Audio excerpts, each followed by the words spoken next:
Hello students, next हम discuss करेंगे example 11 और इस टाइप के क्वेश्चन अपन पहले कर चुके हैं, तो थोड़ा सा आप ध्यान देना ऑड्स के ऊपर फेवर वाली कंडीशन पे। देखो, there are three mutually exclusive exhaustive condition दे रखी, even E two E three, मतलब इन दोनों में तीनों में कुछ कॉमन नहीं है। द ऑड्स जो दे रखे हैं, ऑड्स का मतलब मैंने बताया था आपको, जब नॉट वाली कंडीशन पहले होती है और फेवर वाली कंडीशन बाद में होती है, और फेवर के ना फेवर वाली कंडीशन पहले होती है, नॉट वाली कंडीशन बाद में होती है। ठीक है, तो पहले मैं आपको समझा देता हूँ। हमारे पास जो कंडीशन दे रखी है ऑड्स की गिवन है, एक the odd are 8:3 against even है। एक बार अगेंस्ट की कंडीशन दे रखी है और एक बार फेवर की कंडीशन दे रही है, और मुझे ऑड्स की कंडीशन पूछ रहा है यहाँ पर, है। पहले मैं या तो दोनों को फेवर में बना लूं या फिर दोनों को अगेंस्ट में बना लूं, फिर मैं सॉल्यूशन करूं इसका। तो मुझे पता है कि इफ ऑड्स आर फेवर, है ना, ऑड्स इन फेवर, अगर मेरे पास ऑड्स जो है वो इन फेवर है, अगर मेरे पास ऑड जो है वो इन फेवर है आर ए रेशो बी में, तो मुझे पता है उस कंडीशन में देन जो प्रोबेबिलिटी होती है, मेरे पास जो प्रोबेबिलिटी होती है कितनी हो जाती है, ए अपॉन ए प्लस बी हो जाती है। ध्यान देना, फेवर का मतलब होता है ये आगे वाला जो ए लिखा हुआ है वो प्रोबेबिलिटी के अंदर जो कंडीशन है उसके अंदर है, और बी मतलब प्रोबेबिलिटी नहीं वाली कंडीशन के अंदर है ना, ये होती प्रोबेबिलिटी। अब फर्स्ट केस देखते हैं अपन। सिंस द ऑड्स आर 8:3 आपको गिवन है, ठीक है, अगेंस्ट इवन की कंडीशन दे रखी है, किसी दे रखी है, अगेंस्ट इवन वाली कंडीशन दे रखी है। ठीक है, तो फर्स्ट वाली कंडीशन क्या होगी मेरे पास, मुझे बताओ। ऑड्स इन फेवर, फेवर वाली कंडीशन कौन सी, ई टू की। तो या तो आप इसको चेंज कर लो और फिर इसको एज इट इज रहने दो, या फिर इसको चेंज कर लो, इसको एज इट इज रहने दो, कोई भी एक कंडीशन चेंज कर सकते हो। अगर मैं फेवर वाली कंडीशन रखता हूं तो कैसे लिखूंगा, since odds in favour of E two are, क्या दे रखा है मुझे, 2:5 दे रखा है। सो जो प्रोबेबिलिटी ऑफ ई टू होगी वो कितनी हो जाएगी, 2/2 + 5, यानी कि 2/7। मेरे पास प्रोबेबिलिटी निकल के आ गई है ऑफ ई टू, जो कि है 2/7। यहां तक समझ में आ गई क्या, यह फर्स्ट कंडीशन लेट कर लो। सेकंड देखो, सेकंड मुझे यहां पर गिवन है कि ऑड्स आर 8:3 के अंदर गिवन है, बट वो नॉट वाली कंडीशन में।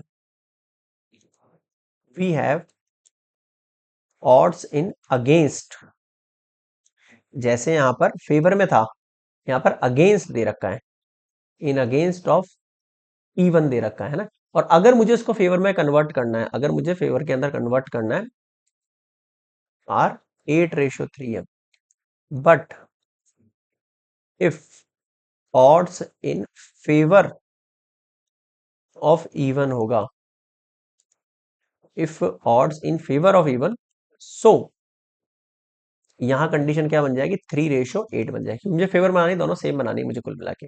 ठीक है, तो आपके पास प्रोबेबिलिटी ऑफ इवन जो बनेगी वो कितना हो जाएगा आपके पास, 3/3 + 8, यानी कि 3/11।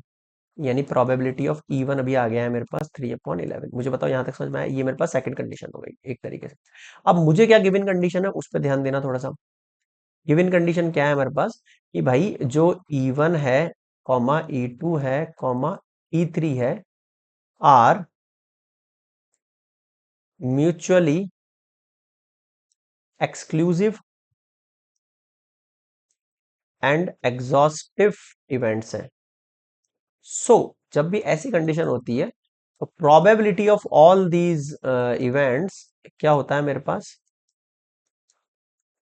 क्या होता है मेरे पास, 1 होता है। इन तीनों कंडीशन का सम कितना होता है मेरे पास, 1 होता है। बताओ समझ में आया क्या। हाँ, अब देखो दो कंडीशन मेरे पास गिवन है, तो मैं लिखूंगा यहाँ पे फ्रॉम इक्वेशन 1, 2। अगर मैं फर्स्ट ई1 की कंडीशन देखूं, ई1 की कंडीशन 3/11 है, 3/11 प्लस ई2 की कंडीशन पे आ जाओ पीछे, 2/7 है, प्लस प्रोबेबिलिटी ऑफ ई3 मुझे नहीं पता, जो कि इक्वल्स टू में 1 है, दोनों को उधर भेज दूं। यानी प्रोबेबिलिटी ऑफ ई3 जो मेरे पास निकल कर आ रहा है वो कितना निकल के आ रहा है, 1 - 3/11 -2/7। अब मैं ले लेता हूँ यहाँ एलसीएम। ओके, एलसीएम आया 77, 1 से कट किया तो ये 77, 11 से कट किया 7 टाइम, 7 3 21, 7 से कट किया 11 टाइम तो 22, यानी कि मुझे 77 में से माइनस कर देना है इन दोनों का सम। तो 2 और 1 3, 2 और 2 4/77। अब माइनस करो इनको, 77 में से 43, 7 में से 3 गया 4, 7 में से 4 गया 3, ये हो गया 34/77। ये प्रोबेबिलिटी ऑफ E3 आ गया आपके पास। यहां तक समझ में आ गई बात? ठीक है सर, यहां तक।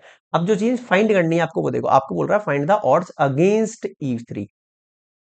तो ऑड्स अगेंस्ट E3 क्या होगा? देखो अगेंस्ट वाली कंडीशन होती है तब 1 में से माइनस करते हैं प्रोबेबिलिटी ऑफ, प्रोबेबिलिटी को जिसकी मांग रहा है रेशियो लगाते हैं उसका प्रोबेबिलिटी ऑफ जो फेवर के अंदर होती है। तो 1 माइनस 34/77, रेशियो 34/77। 1 में से अगर इसको माइनस करें 77 में से 34 गया, 34 गया, 7 में से 4 गया 3, 7 में से 3 गया 4, 43 कैंसल आउट हो गए। 43 रेशियो 34। अब बताओ क्या समझ में नहीं आया? ये हो गई मेरे पास फाइनल कंडीशन 43 रेशियो 34। ध्यान रखना, अगर ये अगेंस्ट की जगह फेवर बोलता ना तो P3 को आगे रखते और 1 माइनस P3 को पीछे लिखते, बस ये ध्यान रखना आप थोड़ा सा। ठीक है, so this is complete example 11। Next मिलेंगे 12 पर।